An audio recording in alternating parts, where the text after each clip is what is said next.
자, 오늘 우리에게 주시는 하나님의 말씀은 누가복음 7장 18절로 23절까지의 말씀입니다. 누가복음 7장 18절로 23절까지의 말씀을 봉독하겠습니다.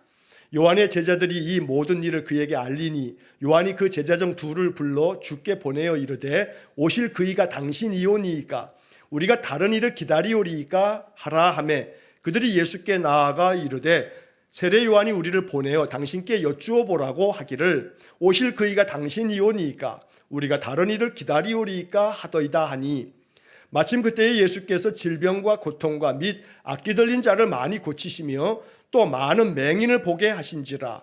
예수께서 대답하여 이르시되 너희가 가서 보고 들은 것을 요한에게 알리되 맹인이 보며 못 걷는 사람이 걸으며 나병 자가 깨끗함을 받으며 귀먹은 사람이 들으며 죽은 자가 살아나며 가난한 자에게 복음이 전파된다 하라.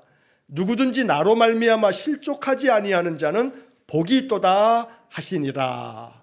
아멘. 자, 우리 앞에 뒤에 분들하고 한번 인사 한번 하겠습니다. 손 한번 잡아주시고 축복합니다. 인사합니다. 축복합니다. 자, 감기 걸리시지 마시고 독감 걸리시지 마시고 또 눈이 와가지고 길이 미끄러워요. 다 녹았다고 안심하지 마시고 그러다가 작은 빙판에 넘어지니까 특히나 어르신들은 겨울에 넘어지는 거 진짜 조심하셔야 되니까 여러분 또 한 주간 조심조심 그렇게 살아가기 원합니다. 자, 주보 1면에 보면 12월 암송 구절이 있어요. 이 12월 우리 대림절을 보내면서 우리가 이 12월 암송 구절 시편 130편 6절을 한 달 내내 주보를 여러분 집에 가까운데 항상 보이게끔 딱 하신 다음에 계속해서 읊조리시면 좋겠어요. 한번 같이 읽겠습니다. 나 곧 내 영혼은 여호와를 기다리며 나는 주의 말씀을 바라는도다. 한 번 더요. 나 곧 내 영혼은 여호와를 기다리며 나는 주의 말씀을 바라는도다. 시편 130편 6절 말씀. 어렵지 않죠? 길지도 않죠? 여러분들 요거 몇 번 읽으면 아마 금방 외워질 겁니다. 한 달 내내 계속 읊조리는 겁니다. 그럴 때 하나님의 말씀의 은혜가 또 우리에게 임할 것입니다. 자, 오늘 말씀의 제목이 뭐냐면 실족하지 않는 기다림이라고 하는 거예요. 대림절은 기다림의 절기라고 말씀을 드렸죠. 근데 그 기다림에 있어서 실족한단 말이에요. 넘어지는 거예요. 기다리지 못하게 돼버린다 이 말이에요. 그래서 이 기다림을 잘 기다리려면 실족하지 않으려면 실족하지 않는 그런 기다림이 되려면 어찌해야 하는가? 뭐가 방해거리가 되나? 이런 이야기들을 오늘 나누려고 합니다. 자, 지금은 저 스위스 알프스의 빙하가 많이 녹았어요. 안식년에 그때 이제 알프스 그 스위스에 갔을 때도 융프라우도 그렇고 가서 이제 트레킹을 하면서 지나가 보니까 빙하가 일부 있긴 있는데 진짜 많이 녹았어요. 저 꼭대기는 하얗지 이제 거의 그 중턱서부터 밑에는요 그냥 다 녹아버렸어요. 근데 사진들을 거기 가면 사진들 이렇게 그 개발했을 때 사진들이 있는데 사진들을 보면 그 옛날 알프스가 그냥 설산 눈으로 덮여 있는 산이 됐을 때 거기에 산악 열차들을 이렇게 쫙 뚫고 있는 그런 그 초창기의 사진들을 거기 가면 볼 수가 있거든요. 자, 이런 글을 제가 어디서 봤습니다. 스위스 알프스를 지나는 어떤 우편 열차는 겨울에 눈사태가 많이 나기 때문에 종종 몇 시간씩 멈추고 난다. 아마 초창기에는 그랬던 모양이에요. 관광객들은 초조해하며 창밖을 바라보지만 기관사는 놀라울 만큼 침착하다. 한 승객이 물었다. 언제 다시 움직이죠? 왜 이렇게 오래 기다리죠? 기관사는 조용히 말했다. 기다림은 위험을 피하는 시간입니다. 지금 서 있는 것이 안전하게 가는 길입니다. 이 글을 읽으면서 가만히 생각해 봤습니다. 기다림은 위험을 피하는 시간이라고, 지금 이렇게 서 있는 것이 안전하게 가는 길이라고. 이 기관사의 이 이야기는 우리에게 던져주는 메시지가 있어요. 특히나 이 대림절에 기다림을 주제로 우리가 묵상하는 이때에 마음속에 생각할 것이 있죠. 그러나 기다리다 보면 마음이 막 불편해지죠. 여러분, 차를 타고 가다가 차가 멈췄어요. 근데 이 차가 뭐 고장이 됐던 앞에서 아니면 또 뭐 어떤 이유가 됐던 운전하고 가시다가도 그 길에서 차가 꽉 막혀 있어요. 아유, 왜 안 가는 거야? 왜 안 가지? 아유, 급해 죽겠는데 하고서 시간을 봐도 움직일 생각을 안 하면 이제 슬슬 마음속에서부터 화딱지가 나죠. 뭐 때문에 그런지 말이야. 이제 그래지는 거예요. 사실 기다림이 길어지면 누구나 지쳐요. 초조해지고요, 조급해져요. 그러나 성경은 우리에게 이 기다림에 대한 주제를 얘기할 때 이런 얘기를 해요. 기다림에는 인내가 필요하고 특히나 오랜 기다림에는 실족하지 않기 위한 더 큰 인내가 필요하다. 이게 성경이 얘기하는 일관된 이야기예요. 지난주에도 말씀드렸죠. 아브라함이 하란을 떠날 때 75세, 아들을 낳았을 때, 독자 이삭을 낳았을 때 100살. 몇 년 기다렸다고요? 25년. 출애굽한 백성이 가나안 땅까지 들어가는 그 거리는 기껏해야 일주일, 많아야 2주일이면 들어가는데 몇 년 걸렸어요? 40년. 이스라엘 사람들이 바벨론의 포로로 잡혀갔어요.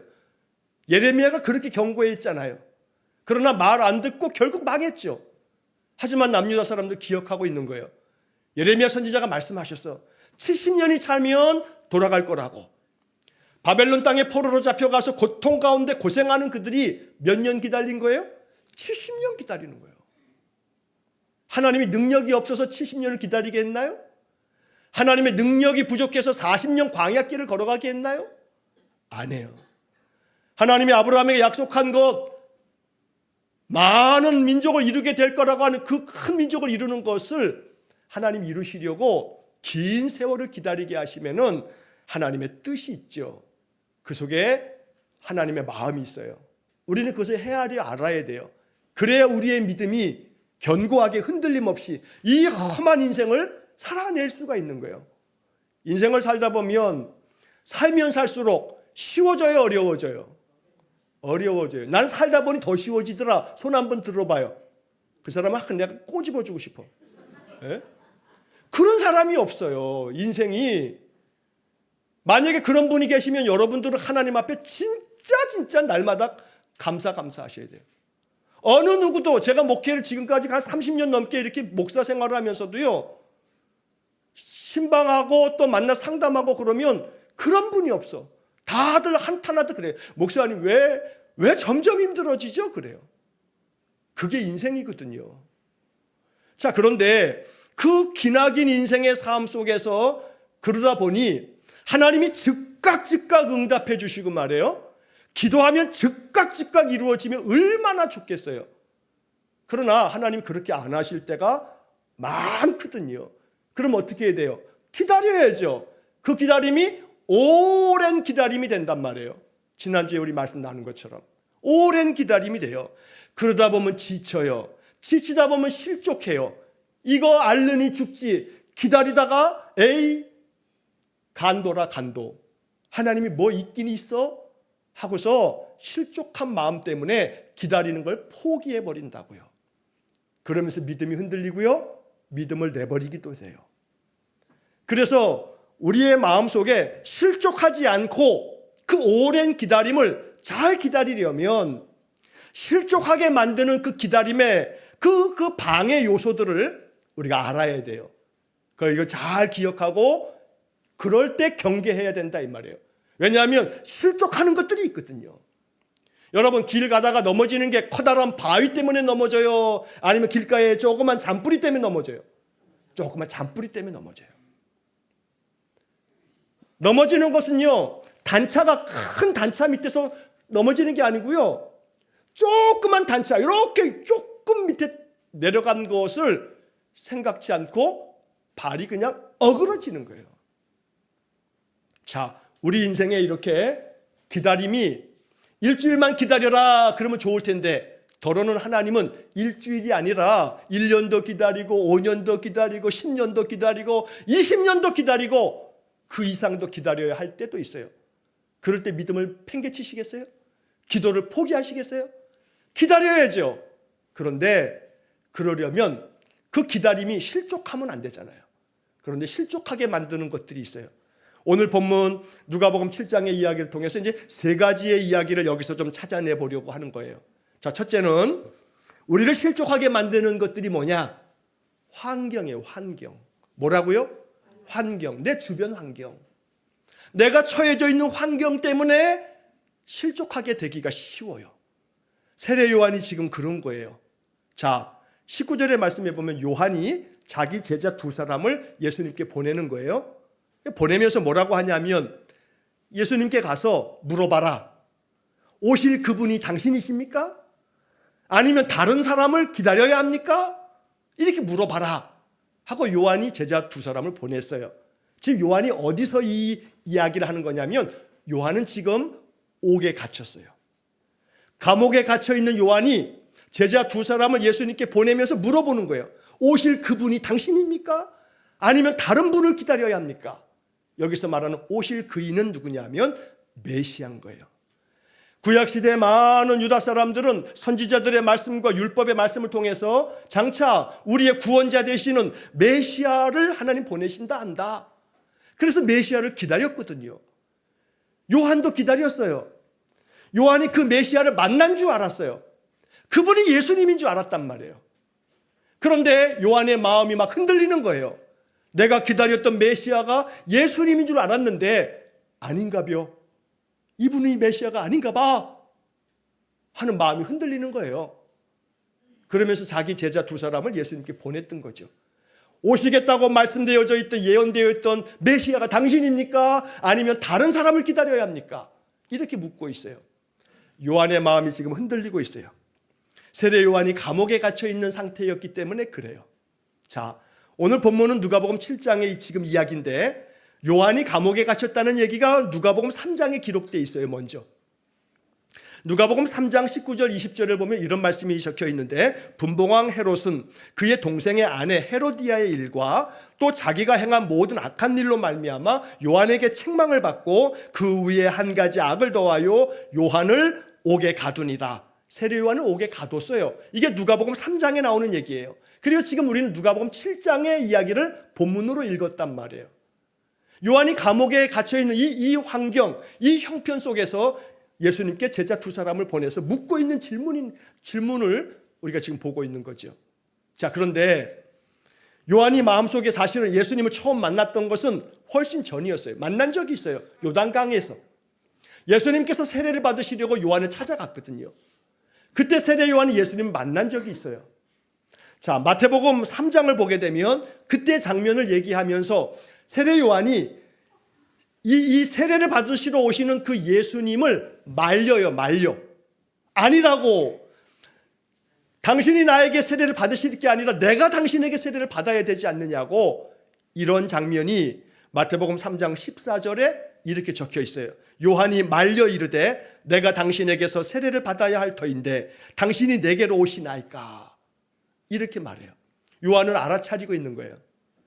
이분에게 내가 세례를 받아야 되는데 당신이 어떻게 나에게 세례를 받으시겠다고 오십니까?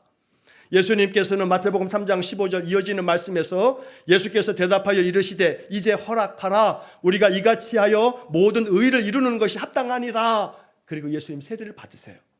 세례를 받으실 때 하늘의 문이 열리고 하나님 음성이 들리고 성령이 비둘기같이 예수님 위에 임하고 하나님의 음성이 들려졌죠. 세례 요한은 이 모습을 다 봤어요. 그래서 세례 요한은 예수님이 하나님의 아들인 것을 알았어요. 그 얘기가 요한복음 1장에 적혀져 있어요. 요한복음 1장 29절에서 34절에 보면 그때의 이야기를 요한은 이렇게 적고 있어요. 제가 길지만 좀 읽어드릴게요. 요한복음 1장 29절에서 34절. 이튿날 요한이 예수께서 자기에게 나아오심을 보고 이르되 보라 세상 죄를 지고 가는 하나님의 어린 양이로다.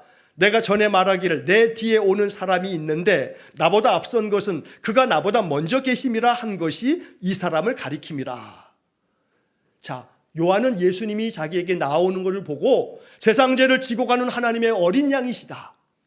내가 전에 얘기했던 것처럼 내 뒤에 오실 분이 나보다 더 앞선 것은 나보다 먼저 계신 분이라고 했는데 그 사람이 바로 이 사람이다 하고 예수님에 대한 이야기를 하고 있는 거예요. 또 이어서 요한복음 1장 32절서부터 보시면 이런 말씀이 적혀 있어요.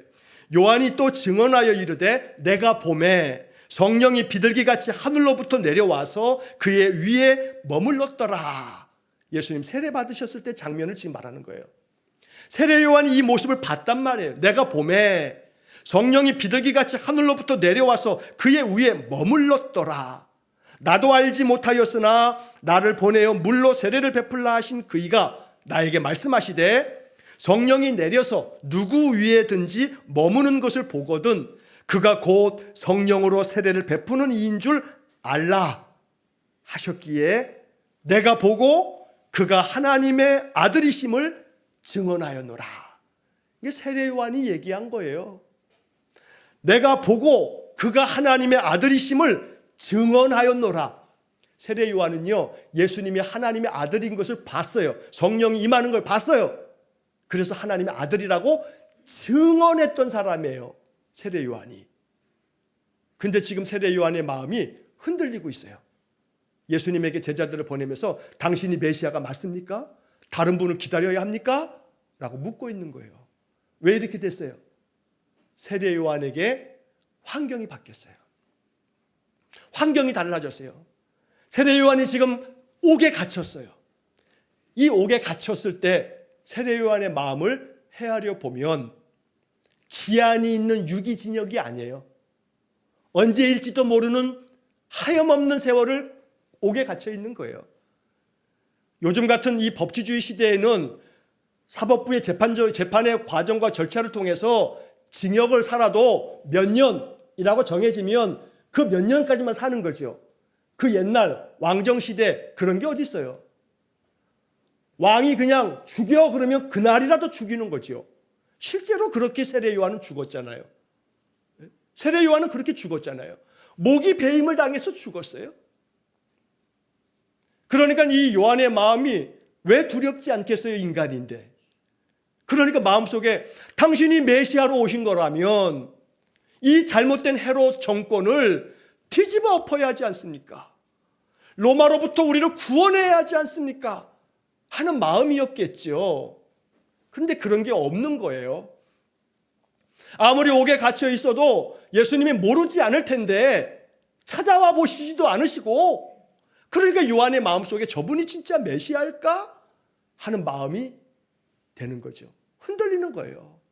오래 기다리면서 저분이 하나님의 아들이라고 증언까지 했는데 요한의 마음이 흔들리고 있어요. 그 감옥에 갇혀있는 환경이 그를 두렵게 만들었던 거예요. 자, 이건 세례 요한의 이야기예요. 오늘 우리의 얘기를 생각해 보자고요. 우리는 어때요?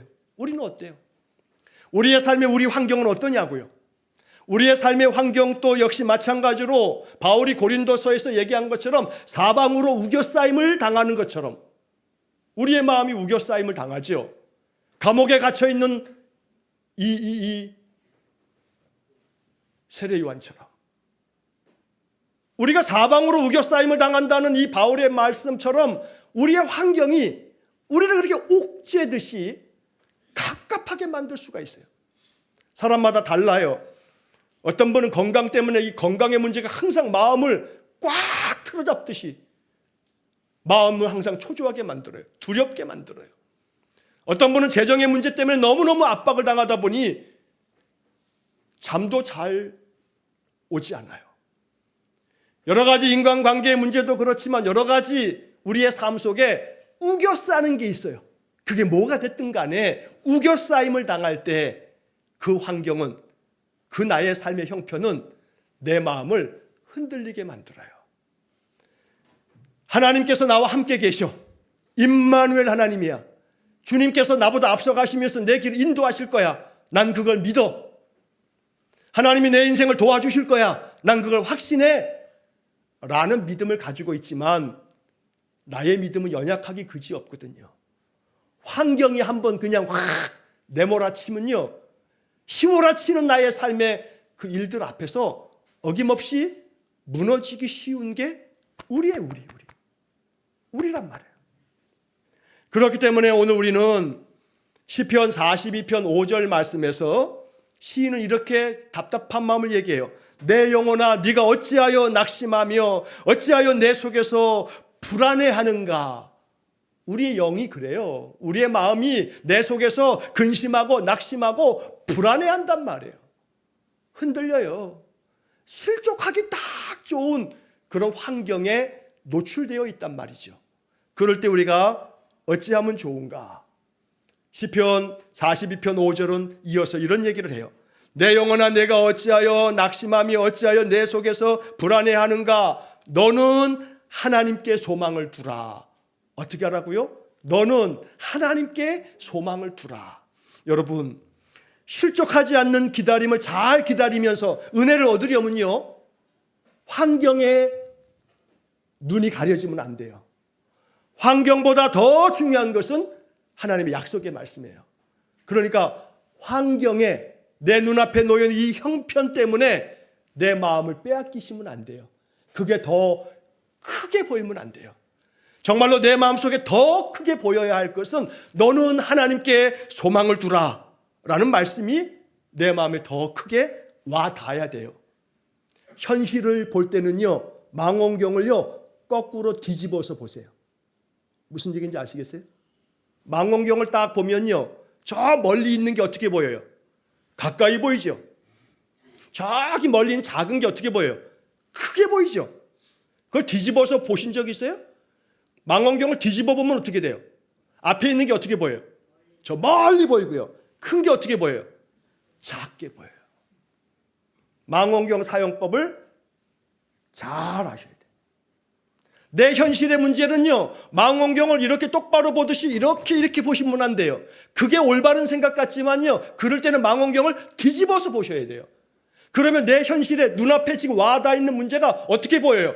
멀찌감치 보이고 그 큰 문제가 작아 보인다 이 말이에요. 그렇게 믿음을 사용하는 거예요. 반대로 하나님의 말씀은 망원경을 똑똑히 봐야 되는 거예요. 망원경을 제대로 딱 위치해가지고 하나님의 말씀을 보세요. 멀리 있어 보이는 말씀이요, 내 눈앞에 탁 와 닿고요. 작아 보이는 말씀이요, 내 눈앞에 이만큼 커 보여요. 현실보다 말씀이 더 크게 보이셔야 돼요. 그래야 실족하지 않아요. 그렇지 않으면, 말씀보다 현실이 더 큰 것처럼 보여지면 실족해요. 세례 요한이 순간 그런 거예요. 이분은 하나님의 아들이라고 증언까지 했던 세례 요한이 당신이 메시아가 맞습니까? 다른 분을 기다려야 합니까? 라고 묻잖아요. 왜 그래요?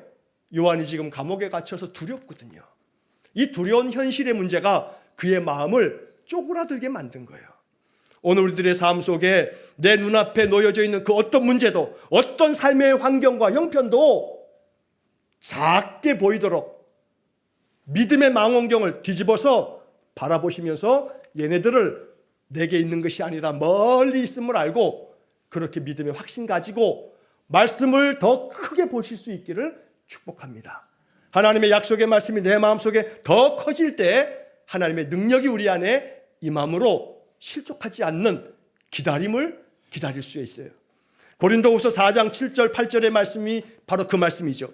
우리가 이 보배를 질그릇에 가졌으니 이는 심히 큰 능력은 하나님께 있고 우리에게 있지 아니함을 알게 하려 함이라. 우리가 사방으로 우겨싸임을 당하여도 쌓이지 아니하며 답답한 일을 당하여도 낙심하지 아니하며. 인생에 답답한 일 많아요. 그러나 낙심하지 않으려면, 또 사방으로 우겨싸여도 쌓임을 당하지 않으려면 이 보배를 질그릇에 가졌으니 심히 큰 능력은 하나님께 있고 우리에게 있지 않다. 고린도후서 4장 7절 이 말씀을 붙드셔야 돼요. 이 보배로운 주님의 능력을, 이 보배를 어디에 가졌다고요? 질그릇에 가졌으니.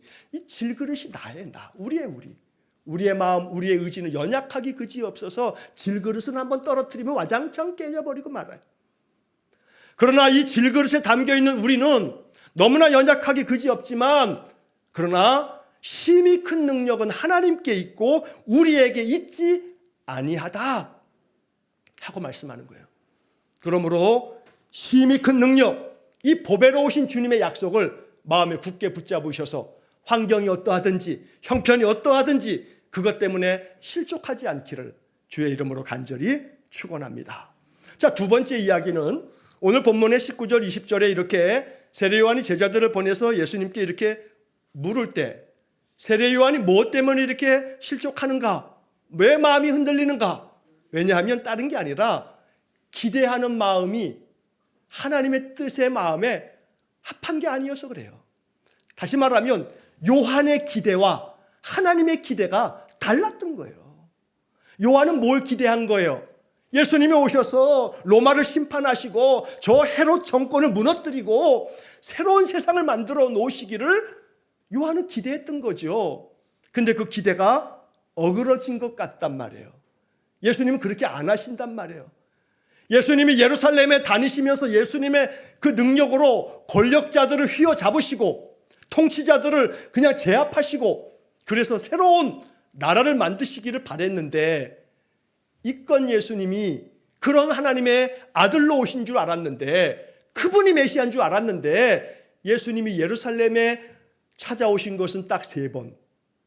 공생의 3년 동안에 예수님을 예루살렘 찾아온 것은 3번. 나머지는 다 광야에서 아니면 저 갈릴리 다니면서 맨 제자들도 갈릴리 어부 출신들만 데리고 다니면서 이건 뭐야? 그런 예수님을 보면서 요한의 기대가 깨지는 거예요. 기대가 깨진 거예요. 내가 바랬던 기대만큼 못 미친 거죠. 그러니까 마음이 흔들릴 수밖에요. 당신이 정말 메시아입니까? 다른 분을 기다려야 합니까? 이렇게 묻는 거죠. 다시 오늘 우리의 얘기로 여러분 예수 믿으면서 기대하는 바가 다 성취가 되나요? 기대하는 대로 다 되나요?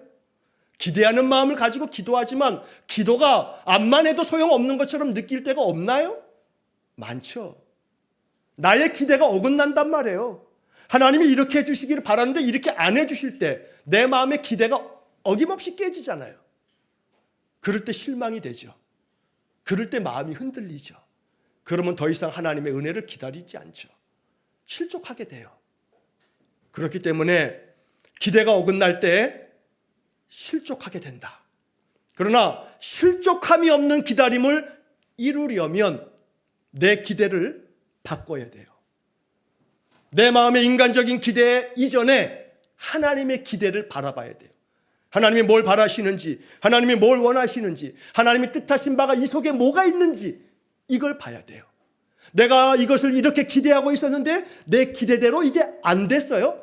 그러면 그 속에 하나님은 뭘 기대하고 계시는지 나의 기대만 주장하지 말고 내가 이렇게 기대하고 있으니 내가 이 기대하는 마음을 이루어 달라고만 하지 말고 하나님은 뭘 기대하고 계시나요? 내 문제를 이렇게 내버려 두신 채로 나를 기다리게 하시는데 나의 기대하는 마음까지 깨지고 있을 때 하나님은 도대체 나에게 뭘 기대하고 계시는 건가요? 물으셔야 돼요. 물으셔야 돼요. 그때 하나님께서 우리의 마음속에 답하실 때가 있을 거예요. 기도하셔야 돼요. 기도하셔야 돼요. 기도해야만 그 하나님의 마음을 알 수가 있어요. 기도해야만 하나님이 나에게 뭘 기대하시면서 이 문제를 응답 안 하시고 이대로 두시는지 알 수 있는 거예요. 기도해야만.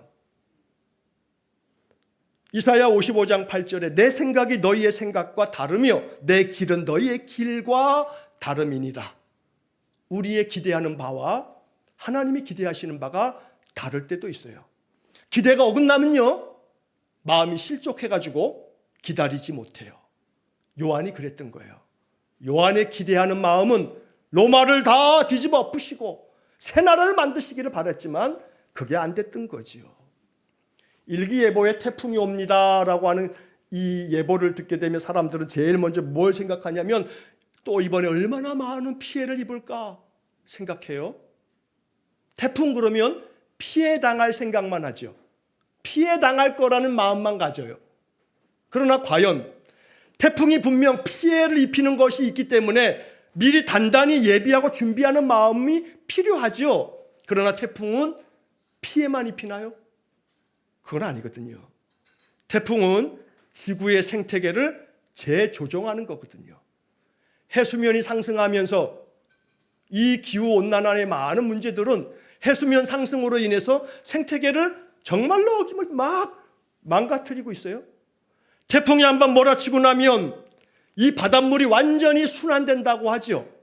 그래서 저 심의 차가운 물이 이 수표면 위에 그 뜨거워진 물을 한 번 뒤집어 엎으면 태풍으로 인해서 바닷속 깊은 곳까지 산소가 들어가고 공급되고 바다가 살아난다는 거 아닙니까?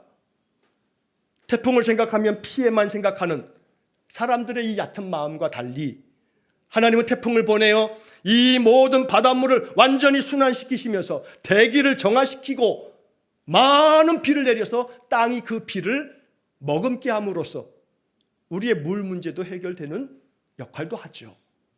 피해 당하는 그 피해만 계산하는 것이 사람이지만 하나님은 태풍을 통해서도 하나님이 일을 이루고 계신다는 거죠. 그러므로 우리의 인생의 삶에서 나의 삶에 내 마음의 기대가 어그러질 때 여러분 낙담하지 마십시오. 내가 바라고 원하는 것이 제때 이루어지지 않을 때 하나님 믿어도 기도해도 소용없다고 그렇게 포기하지 마십시오. 하나님은 우리의 기대와 달리 내 기대가 어그러지는 그 순간에도 하나님은 일하고 계세요. 지금도 하나님은 일하고 계세요. 이걸 믿으셔야 돼요. 이것이 마음속에 더 크게 와 닿아야 돼요. 여러분들 안에 그러한 믿음이 생겨지기를 간절히 축복합니다. 마지막 세 번째로 실족하지 않는 기다림을 잘 이루어내려면 하나님이 침묵하실 때, 침묵이 길어질 때 넘어지지 않도록 경계하셔야 돼요. 자, 이 요한이 제자를 보내서 예수님께 물었을 때 예수님의 대답은요, 우리가 기다렸던 오실 분이 당신입니까? 그러면 대답은 뭐가 나와야 돼요? 그래, 맞다, 나다 라든지, 아니다, 내가 아니니까 다른 분 기다려라 라든지 둘 중에 하나여야지요. 오실 그분이 당신입니까? 다른 분을 기다려야 합니까? 물었는데 예수님 대답은 이분이 말귀를 못 알아듣시리라. 알아들으실 텐데 그래 맞다 든지 아니다 다른 사람 기다려라 든지 문맥을 잘 파악 못하시나? 엉뚱한 대답하시는 거예요. 묻는 질문은 오실 그분이 당신입니까? 다른 분을 기다려야 합니까? 그럼 문맥상 뭐라고 대답해야 될지 정확하게 우리는 알아요. 예수님이 지혜가 모자라서 엉뚱한 대답해요? 어떻게 대답해야 될지 몰라서 이런 대답해요? 뭐라고 대답해요? 너희가 가서 보고 들은 것을 요한에게 알려라. 이게 대답이에요. 왜 이렇게 어렵게 대답하시는 거예요? 그래 맞다. 오실 그분이 나다. 내가 메시아다. 다른 사람 기다릴 거 없다. 내가 메시아라. 라고 얘기하면 끝날 것을 예수님의 대답은 너무나 빙빙 돌려서 얘기해요. 니네가 보고 들은 것을 가서 얘기해라. 니네가 보고 들은 것을 가서 얘기해라. 간접적으로 말씀하시는 것 같고 대답이 아닌 엉뚱한 동문서답하는 것 같고 빙 둘러서 얘기하는 것 같고 예수님 그렇게 말씀하시잖아요. 답답하게 명쾌하게 단박에 딱 떨어지는 대답을 할 수 있음에도 불구하고 이게 예수님이 우리에게 대답하는 방식이에요. 이걸 잘 이해하셔야 돼요. 여기서 중요한 것은 너희가 가서 보고 들은 것을 요한에게 가서 알려라. 너희가 가서 보고 들은 것을. 너희가 가서 보고 들은 것을. 그러니까 우리의 신앙의 삶에 있어서 가서 보고 들어야 되는 거예요. 나의 삶의 자리에 가셔서 내 가정에서, 내 일터에서, 내가 섬기는 교회에서, 내 동네에서, 내가 머무는 어디에서든지 간에 내가 가서 거기서 어떻게 해요? 보고 들으라고요. 잘 보고 들으라고요. 그렇게 하나님 알아가라고요. 하나님의 직통 계시를 너무 바라고 원하시지 마세요. 잘못되기가 쉬워요. 이단 사이비들이 자꾸 직통 계시 받았다고 아주 못된 놈들이에요. 하나님의 일하시는 방식은요, 가서 보고 들은 것을 알려라 하고 얘기하시는 거예요.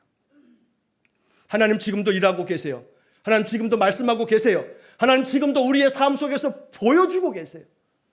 볼 수 있는 눈이 가리워지고 세미한 음성을 들려주고 계시지만 듣지 못하는 막힌 귀가 하나님의 약속을 가리고 있는 거예요. 그러니까 실족하죠. 하나님 없다고, 하나님 소용없다고, 말씀 다 이거 다 거짓이라고 그렇게 해버리는 거예요. 그렇기 때문에 내가 보고 듣지 못하는 것은 생각지 아니하고 내가 가서 보고 들은 것을 알려라 했는데 가지도 않고 보지도 않고 듣지도 않으면서 내 기대가 다 무너졌고 내 바라는 것들을 외면하셨다고만 얘기하면 안 되는 거죠. 예수님은 말씀하시는 거예요. 가서 보고 들은 것을 알려줘라. 하나님은 우리로 하여금 가기를 원하시는 거예요. 나의 삶의 자리가 어디든지 간에 우리가 가는 그곳에서 하나님 보여주실 거예요. 들려주실 거예요. 이거를 바라세요. 그러면 깨닫게 되는 날이 있어요. 왜 이런 시련이 나에게 찾아왔는지, 왜 이런 고생을 내가 이렇게 직사게 고생하고 있는지, 왜 겹겹이 내 인생의 아픔들이 쌓여가고 있는지, 이것조차도 하나님이 일하시고 계시는 방식이라면 이걸 알아차리는 사람은 그 속에서도 은혜를 기다릴 줄 알아요. 그런 사람은 그 은혜 안에서 평화를 누릴 수 있어요.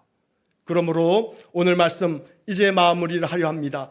하나님이 우리들의 삶 속에서 이루시고자 하는 것들을 봐야 돼요. 환경이 아무리 내 마음을 실족하게 하여도, 나의 기대가 무너져 깨져서 실족하게 되어도, 하나님의 그 대답이 침묵 같고 애둘러서 얘기하는 것이 도무지 알아먹지 못할 것처럼 얘기하셔도 하나님은 신실하셔서 지금도 일하고 계세요.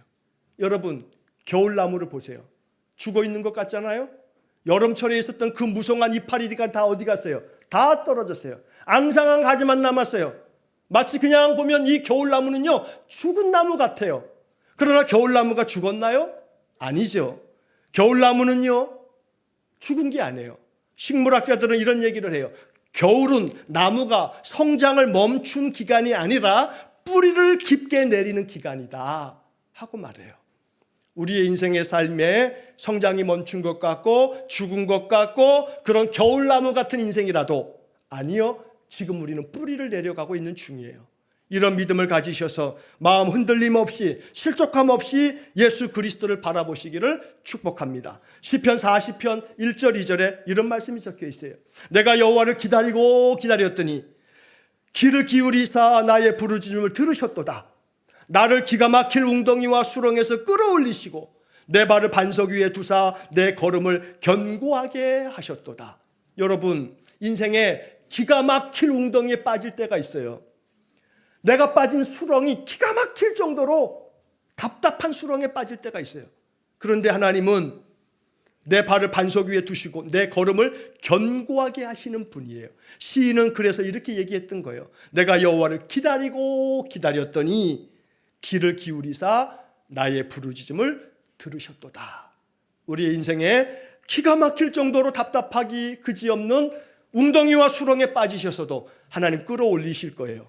하나님 기다리시면서 실족하지 마시기를 축복합니다. 예레미야 애가 3장 25절 26절의 말씀을 마지막으로 드립니다. 기다리는 자들에게나 구하는 영혼들에게 여호와는 선하시도다. 사람이 여호와의 구원을 바라고 잠잠히 기다림이 좋도다. 사람이 여호와의 구원을 바라고 잠잠히 기다림이 좋도다. 기도하겠습니다. 자비로우신 하나님, 하나님을 바라며 하나님의 구원과 하나님의 은혜를 기다리고 있습니다. 너무나 오래 기다리다 보니 마음이 실족할 것 같습니다. 그 마음 실족하지 않게 하시고 성령 충만한 가운데 지금도 하나님 일하고 계심을 믿고 잠잠히 여호와의 구원을 바라며 기다리는 우리 모든 성도들 되게 해 주옵소서. 이 대림절에, 이 기다림의 계절에 기다림의 영성이 우리 안에 깊어지게 해 주옵소서. 예수님 이름으로 기도하옵나이다. 아멘. 우리 구주 예수 그리스도의 은혜와 하나님 아버지의 극진하신 사랑과 성령의 교통하심이 날마다 실족하지 아니하고 기다림의 깊은 영성 가지고 승리하며 살아가기를 소원하는 머리 숙인 기이한 성도들 위에와 저들 가정과 온 가족들 위에, 우리 성도들의 산업 위에와 주의 몸된 교회와 이 나라 이 민족 위에, 우리가 파송한 이종수 목사님과 사랑하는 그 가족들과 섬기는 그 사역지 위에, 또 세상 열방 위에 영원토록 함께 하시길 축원하옵나이다. 아멘.